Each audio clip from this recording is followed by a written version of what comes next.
Sometimes the message of freedom can sound discouraging. Many of my own videos don't give a positive outlook. Realistic, factual, rational, yeah, but they're not necessarily a soundbite of optimism, and I'll be the first to admit it. The thing is, we need to help people see the fact that governments are not a positive marginal benefit to society, that they're actually a harmful added cost in our lives. Statism is a version of slavery, and people need to understand this fact. Reality isn't never land, so it is inevitable that when I or anyone else in the freedom movement speaks on a topic, it is often our discussions won't make you feel like having a birthday party right afterwards. Not that these horrific facts aren't important, they are. But it's also important that we focus on bringing out the positive benefits of our free society, to give ethical, economical, and philosophical explanations that debunk all past myths, focusing on the importance of individualism and personal freedom, self-ownership, voluntarism, peaceful interactions, explain possible operations for resolution and protection services, explain the non-aggression principle. We need people to understand that they have worth, that they are not serfs to some collective, that they can give freely to whoever they want, but they should never be forced to do so. That we are all individuals and we all have different subjective tastes and flavors, that one size does not fit all, that every human should have the right to control their own lives. Ironically enough, freedom is not a negative message at all. It's full of optimism, full of tangible gains, endless possibilities. You have reasons to be exuberant. The solution is to educate those around us out of the madness of good statism. There is no such thing.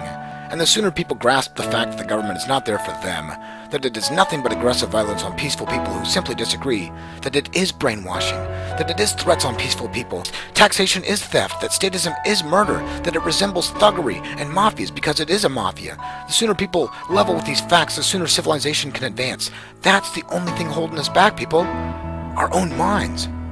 My job is to spread facts. It's not physically hampering to say these facts. Most people have no problem with their mouth's operation. But it's hard to bust out of your mental shell, to stand up against a system that's beaten you down mentally for so long, in many cases for decades. The hardest part of spreading the message of freedom is facing statists to outnumber you, standing up for the non-aggression principle to groups who have never even researched the ideal in depth. It can be difficult, it can be hard, but the message of freedom is worth it because the message of freedom is positive.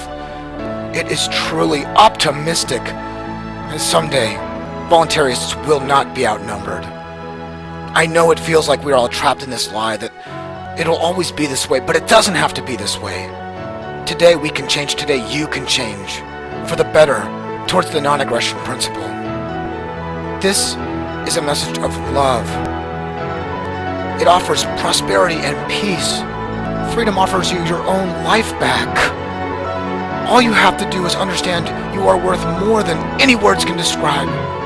That you do not have the right to own someone else and that no one else has the right to own you. That we are all able to do as we wish as long as we do not infringe on others. That you own yourself.